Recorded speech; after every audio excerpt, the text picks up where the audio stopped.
সুপ্রিয় বন্ধুরা, আপনারা যদি কেউ শুনতে পান আমার কথা, একটু আমাকে যদি একটু নক দেন তাহলে খুব কৃতার্থ হবে এবং আমার কথাগুলো শুরু করব এবং খুবই সংক্ষেপে দু চারটি গুরুত্বপূর্ণ আহ, আহ, তথ্য আপনাদের সঙ্গে শেয়ার করব এবং যুক্তরাষ্ট্রের অবস্থান, ঢাকায় যেটি ঢাকা সহ সারা বাংলাদেশে যে বর্বরচিত যে ঘটনা ঘটিয়েছে সরকার এবং তার পেটুয়া বাহিনী ছাত্রলীগ, তার উপরে যুক্তরাষ্ট্রের দৃষ্টিভঙ্গি আপনাদেরকে একটু আগেই ব্রিফিং শেষ হয়েছে, যুক্তরাষ্ট্রের স্টেট ডিপার্টমেন্টের ব্রিফিং। আমি দীর্ঘদিন পর, এই দীর্ঘদিন বলতে প্রায় 2 সপ্তাহ ব্রিফিং এ নেটোর সামিট চলছিল, সেটির কিছু আম, আহ, কিছু কর্মযজ্ঞ চলছিল, আমি এবং কিছুটা ছুটিতেও ছিলাম। তো সেই জন্য এই আপনারা কি শুনতে পাচ্ছেন আমাকে? সেই জন্য এই ছাত্র আন্দোলনের শুরুর দিকে বিষয়টির অবতারণা করা আমার পক্ষে সম্ভব হয়নি এবং স্টেট ডিপার্টমেন্টের ব্রিফিংও প্রায় কয়েকদিন পরে অনুষ্ঠিত হলো, বেশ কয়েকদিন পরে, কারণ ন্যাটো সামিট চলছিল। আপনারা কি শুনতে পাচ্ছেন আমাকে? তো আমাকে যদি শুনতে পান, কেউ যদি একজন লিখেন yes or no, I will be very glad, I will be very happy. তো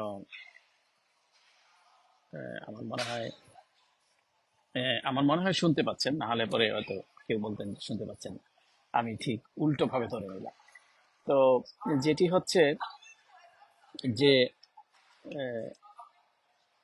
সরকার যেটি করছে, অর্থাৎ এই যে ক্ষমতাসীন সরকার, আমি এগুলো নিয়ে আসলে খুব একটা কথা বলতে আহ, প্রয়োজন আছে বলে আমি মনে করি না, কারণ যে তথ্যটি সকলের জানা, সেটি জানাবার জন্য বক বক করা, এটিতে আমি বিশ্বাস করি না। তো আমি যেটা করি সেটা হলো যে বাংলাদেশের, শুধু বাংলাদেশ নয়, যেখানে যেখানে যে অব্যবস্থাপনা, গণতন্ত্রহীনতা, অধিকার হরণ, মাইনরিটির উপর যে নির্যাতন, সেগুলি তুলে ধরা, এটাই আমি মনে করি যে আহ, দুনিয়ার সামনে সেটি উপস্থাপন করা, বা যুক্তরাষ্ট্র, জাতিসংঘ সহ তাদের মতামত জানা। আমি জানতে পছন্দ করি এবং জানাতেও পছন্দ করি, তো দুটোই আমি করে যাচ্ছি।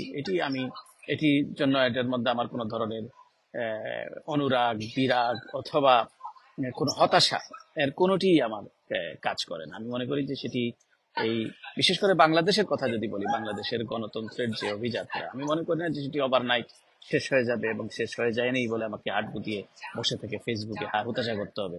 এটি আমি মনে করি না। আমি মনে করি যে আমার যে কাজ, যার যে কাজ, সেটিকে অব্যাহত রাখা উচিত। তবে মূল প্রসঙ্গে আসি।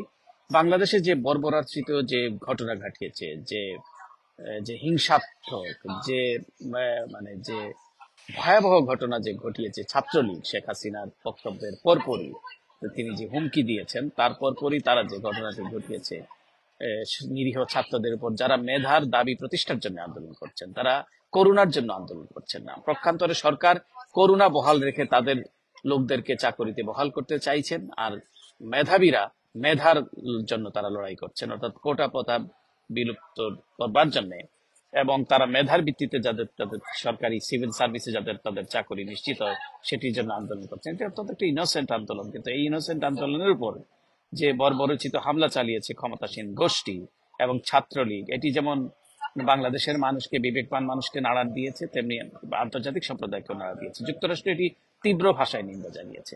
একটু আগে ব্রিফিংটি শেষ হয়েছে, আমি সেটা জানতে চেয়েছি যে বাংলাদেশের হাজার হাজার ছাত্রছাত্রীরা তাদের অধিকার আদায়ের জন্য যে দাবি করছে, সেখানে বর্বরচিত হামলা চালিয়েছে ক্ষমতাসীন দলের যে অঙ্গ সংগঠন ছাত্রলীগ, এবং সেখানে তারা মেডিকেল কলেজে ঢুকেছে, সেখানে চিকিৎসা নেওয়ার জন্য, সেখানে গিয়ে পর্যন্ত তারা হামলা করেছে, এবং শত শত ছাত্রছাত্রী সেখানে আহত হয়েছে, নিরপরাধ নিরস্ত্র, শুধু অধিকার প্রতিষ্ঠার জন্য, নিজের চাকুরি নিশ্চয়তা পাবার জন্য, মেধার নিশ্চয়তা পাবার জন্য, মেধার ভিত্তিতে মূল্যায়ন পাবার জন্য এই কাজটি করে তারা যেভাবে আক্রমণের শিকার হয়েছে, এটি তীব্র নিন্দা জানিয়েছে যুক্তরাষ্ট্র। তারা বলছে তারা খুব ক্লোজলি মনিটর করছে, আপনারা একটু পরে এই রিপোর্টটি দেখতে পাবেন, তারা ক্লোজলি মনিটর করছে এবং তারা একটা নিন্দা জানিয়েছে, বলেছে যে ছাত্রছাত্রীদের যে আন্দোলন, তারা যে তাদের যে ফ্রিডম অফ এক্সপ্রেশন, সেটি অধিকার নিশ্চিত করতে হবে, এবং তারা এই এই এই তাদের এই অধিকার আদায়ের প্রতি তারা সংহতি প্রকাশ করছে। স্টেট ডিপার্টমেন্টে জানিয়েছে যে তাদের কাছে তথ্য এসেছে 2 জন এ পর্যন্ত নিহত হয়েছেন এবং অন্য অসংখ্য মানুষ আহত হয়েছেন। বলে তারা জানতে পেরেছেন, এবং তারা এই ঘটনার তারা অবজার্ভ করছেন, এবং তারা এই ঘটনাগুলির তারা নিন্দা জানিয়েছেন।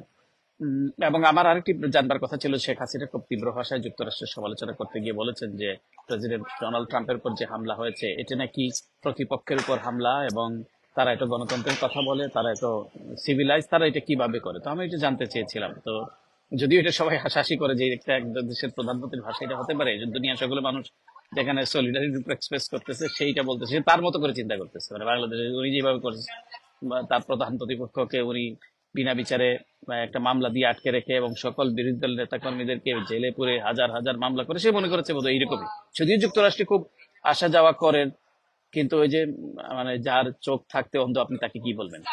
তো তো যুক্তরাষ্ট্র বলেছে অবশ্যই না, আমরা এগুলো আমাদের কোর ভ্যালু যেটি আছে সেটাকে আমরা আপহোল্ড করি, আমরা ডেমোক্রেসিতে, এবং আমরা একে অন্যের প্রতি যে সংহতি, যে শ্রদ্ধাবোধ, এগুলি সেখানে বিরাজমান আছে। এবারে দীর্ঘদিন ঐতিহ্য। যে ঘটনার পরপরই প্রেসিডেন্ট বাইডেন টেলিফোন করেছেন প্রেসিডেন্ট ডোনাল্ড ট্রাম্পকে।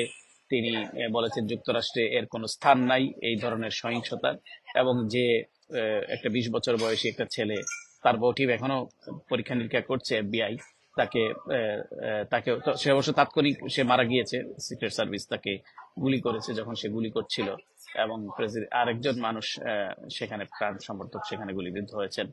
কিন্তু এই ঘটনাটাকে সে মানে উনি ওনার মতো করে, উনি যেভাবে করেন সেইভাবে, কিন্তু এটা তার বোঝা উচিত যে এগুলি কিন্তু দেখার লোক আছে, এগুলি যে একটা বলে দিলাম। আর ওই যে সামনে বসা সাংবাদিক নামদারি যে দলীয় নেতৃবৃন্দরা সামনে বসে আছেন, তারা খুব হা হা করে এটিকে মানে দু একজন আছেন কিছু প্রশ্ন করার চেষ্টা করেছেন, কিন্তু বাকিগুলো সবগুলো হলো এই যে কিভাবে শেখ হাসিনা হাসলে হাসে, শেখ হাসিনা মন খারাপ হলে তাদের মন করুণ হয়। তো তারা ওই যে মানে যা মানে ওই যেটি তারা দীর্ঘদিন যাবত করে আসছেন, এটা তার নতুন প্র্যাকটিস নয়, এবং তারা যে অর্থবিত্ত বৈভবের মালিক হয়েছেন, তারা এটার কাফারা দেওয়ার চেষ্টা করেন এই সংবাদ সম্মেলনে গিয়ে ওই সমস্ত লোকেরা। তো যাই হোক, এটির ব্যাপারেও আমার প্রশ্ন ছিল শুরুতেই, যখন ট্রাম্পের বিষয়ে কথা বলছিলেন। এরপরে আন্দোলনের বিষয়ে জানতে চেয়েছি, এবং এই বিষয়ে যুক্তরাষ্ট্র তাদের তীব্র নিন্দা জানিয়েছে, এবং এই আন্দোলনের যারা আহত হয়েছেন তাদের প্রতি গভীর সমবেদনা জানিয়েছে। আমিও সকলের প্রতি গভীর সমবেদনা জানাচ্ছি, এবং নিশ্চয়ই এই রিপোর্টগুলো আপনারা দেখতে পাবেন ইউএস স্টেট ডিপার্টমেন্টের ট্রান্সক্রিপ্টে, এবং বিভিন্ন আন্তর্জাতিক সংবাদ মাধ্যম তারা তো এটি লাইভ করে, Reuters, AP, PBS news hour, সকলে সেটির মাধ্যমে আপনারা ট্রান্সক্রিপ্ট, এবং সেখানে টুইস্টিং এর কোনো সুযোগ নেই, ট্রান্সক্রিপ্ট এবং ভিডিও আপনাদের যার যা প্রয়োজন সেটি দেখতে পাবেন। এ পর্যন্তই।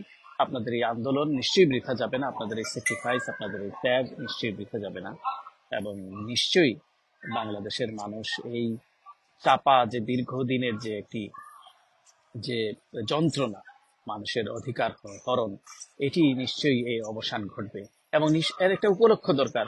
এটিও হতে পারে একটি উপলক্ষ, কিন্তু সকলের উচিত হবে একে সমর্থন জানানো, শুধু ফেসবুকের মাধ্যমে অথবা প্রেস কনফারেন্সে বক্তব্যের মাধ্যমে নয়।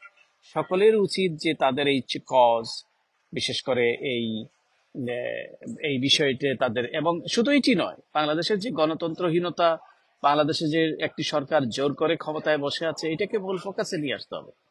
তো এই ফোকাসটা আনতে হবে সকলকে। এখানে ইনিয়ে বিনিয়ে বলার আর কিছু নাই, কে কি বললো, কে কি মনে করলো, এইটার কোনো সুযোগ নেই। এটা সকলেরই সমস্যা। বাংলাদেশ, এটা আমি একাধিক আলোচনায় আমি বলেছি যে বাংলাদেশের গণতন্ত্র এটা কেউ এনে দিবে না, এটি বাংলাদেশের কাপ অফ টি। বাংলাদেশের মানুষকে